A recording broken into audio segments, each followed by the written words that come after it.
এই চরমোনাইকে আমরা হাতে পায়ে ধরে রিকোয়েস্ট করেছি যে ভাই আপনারা যাই করেন, যত কষ্টই হোক, শুধুমাত্র আপনারা জোটটা ধরে রাখেন, কারণ এই ইসলামী জোট যদি একবার ভেঙে যায় তাহলে এর প্রভাব কিন্তু সব দিকেই পড়বে, এবং আপনারা যদি এই জোটটা ভেঙে চলে যান তাহলে এই বাংলার মানুষ কিন্তু আপনাদেরকে পরিহার করবে, আপনাদেরকে দূরে ঠেলে দিবে।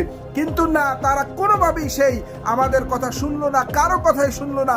তারা অবশেষে তাদের নিজেদের স্বার্থের কথা চিন্তা করে জোটটা ভেঙে তারা চলেই গেল। এবং আমরা তখনই বারবার বলেছিলাম যে এই জোট ভেঙে যদি আপনারা চলে যান তাহলে কিন্তু আপনাদেরকে পস্তাতে হবে। তারই প্রমাণ আজকে দেখা গেল। দেখুন এই ছবিটি একটু ভালোভাবে লক্ষ্য করে দেখুন, এখানে স্পষ্ট লেখা আছে যে নির্বাচনী সমাবেশ। এই নির্বাচনী সমাবেশে হাতে গোনা মাত্র কয়েক হাজার, আমি জানি না কয়েক হাজার বলাটা ভুল হচ্ছে কিনা, সামান্য কিছু মানুষ কিন্তু এই সমাবেশে উপস্থিত ছিল।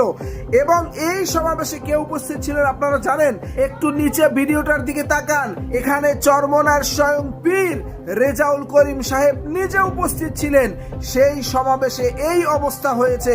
তাহলে এখন বুঝেন, আমরা দেখেছি বাংলাদেশের বিভিন্ন প্রাঙ্গণে জামাত ইসলামের চরমোনায়ের অসংখ্য মানুষ যোগ দিচ্ছে। চরমোনায়ের এই মানুষগুলো জামাতে যোগ দেওয়াতেই বোঝা যাচ্ছে যে চরমোনায়ের বর্তমান দলের অবস্থা কেমন হতে পারে।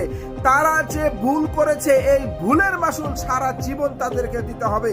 এমনকি হতে পারে এই ভুলের কারণে তাদের দলটাও ধ্বংস হয়ে যেতে পারে। প্রিয় দর্শক দেখুন, এই ভিডিওটি ভালোভাবে দেখুন, এখানে স্পষ্ট কিন্তু রেজাউল করিম সাহেবকে দেখা যাচ্ছে। রেজাউল করিম সাহেবের সমাবেশগুলো এর আগেও আমরা দেখেছি, লোকে লোকারণ্য, লক্ষ লক্ষ মানুষের উপস্থিতি হয়েছে, কিন্তু জোট ভাঙার পরে কি অবস্থা হয়েছে দেখুন। এজন্যই বলে লোভে পাপ আর পাপে মৃত্যু।